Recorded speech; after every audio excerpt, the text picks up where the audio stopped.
ABC Radio 612 Brisbane. That's how you say it, isn't it? Like a radio announcer. And I'm with?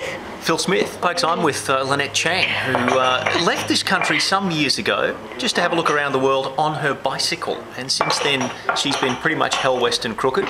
Author of a couple of books, The Handsomest Man in Cuba, award-winning filmmaker, including riding her bicycle at 16,000 feet along what is believed to be the highest paved road in the world. And she's back. Welcome back, Lynette. Hello, Phil. That's very impressive. There's nothing more to say.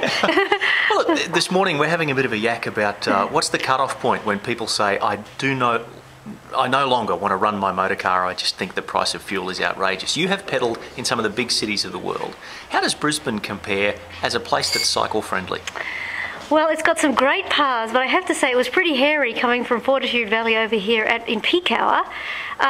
You know, good lights, eyes on all sides of the head, and the opportunity to leap onto the footpath legally, is that correct, in Brisbane, whenever you want, did help.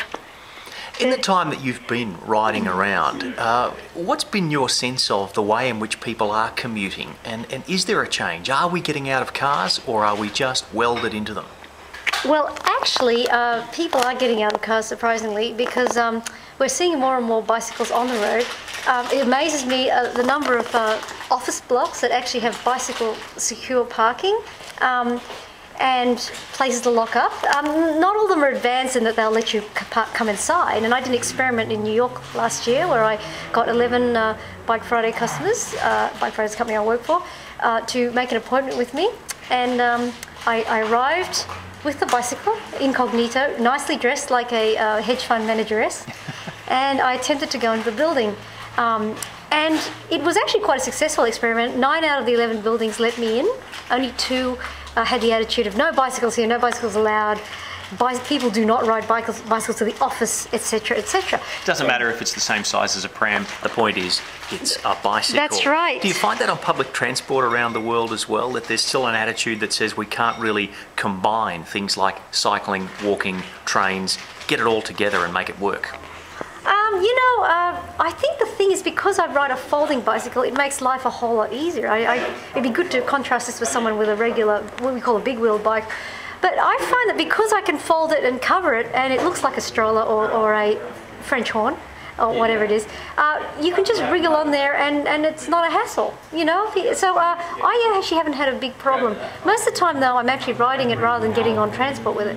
But the great thing about a multimodal or folding bike is it increases what they call the last, it fixes the last mile problem, getting from your house to the transit stop and then from the transit stop to work and back again. That can be a little too far to walk, a little too much of a hassle to wait for the bus, too expensive on the taxi, this kind of thing. And also extends the radius of the commute, because in Sydney, I think the City of Sydney did a study that found that something like 40% of people who lived in the city, worked in the city, were a 10 kilometre or less radius from, their house, which is an ideal cycling distance. It would be. Putting the modes of transport together is one part of this trick. The debate in Australia at the moment is putting the levels of government together as well. How do we get local, state and even federal to start thinking about public transport? Now, in the various places in the world that you've travelled, is it any better in the well-developed countries? Or is it better off in the haphazard situations where it's made up as it goes along? It's generally made up as it goes along. I guess places with slightly better weather, it makes sense, doesn't it? Yep. More people ride. And in fact, you get places where the actual, people in politicians themselves ride. That really helps. We actually have a representative in Eugene, Oregon, where Bike Friday is made, Peter DeFazio, and there was an article on him seen leaping upon his Bike Friday ticket in DC. So he took it to Washington, DC, and so he could, talk about sustainability and those kinds of things. So I think it's all about personalisation. If you ride personally, then it's going to be close to your heart, So more and more people are thinking about fitness. That includes politicians, and they're in the positions to make a decision. And, it's just a matter of everybody just getting out and making a noise about it. Is there a point at which fuel, in particular, the hip pocket nerve, twitches to a point where people say, I will no longer be the one person in my 4-seat motor car making my commute to work. Is there a point at which the bowser clicks over and they say, I need plan B? Well, it seems. I mean, I haven't had a car for 20 years, so I can only speak, secondhand. But I mean, I read an article just a few days ago, which was where in America, where to fill a tank of gas was like $100. It tipped the $100 mark for these SUVs, and people all over were saying, "I love it, but I'm going to have to just leave it in the garage." So there is a point where if you have to fill it up $100 every week, you'll stop. $4 a gallon is what I don't know what it is in Australia now. It's, well, it varies, but in litres up to $1.70 is not uncommon. Yeah, and people are talking about it, and it's not just people, but you go into. I think I was riding with the Bike East in Sydney, bike user group, and we stopped at a cafe, and there on the front page of the newspaper was petrol now, ridiculous price, or that it was untenable, and there were these kind of headlines, these kinds of words. It's happening more and more every day, so it creates this, I guess, a bit of an environment, a bit of a beat up, you could argue, but it's good in a way. Well, I know that there would be single and couple households where they would be paying more for fuel than they are for groceries in the course of a week now. Yes. You have enjoyed the globe-trotting life for some years. Would it be fair to say that without a car, there are other things you can afford to do? What it costs you to run a car, you could travel the world. Well, I guess that's what I've been doing. I mean, I'm not anti-car because it's like airplanes. Sometimes you need, you might need to get from there to there. It's just the unnecessary use of fossil fuel vehicles. For example, driving obviously a couple of blocks, or less than half a k to go and get a carton of milk. These sort of things are necessary trips.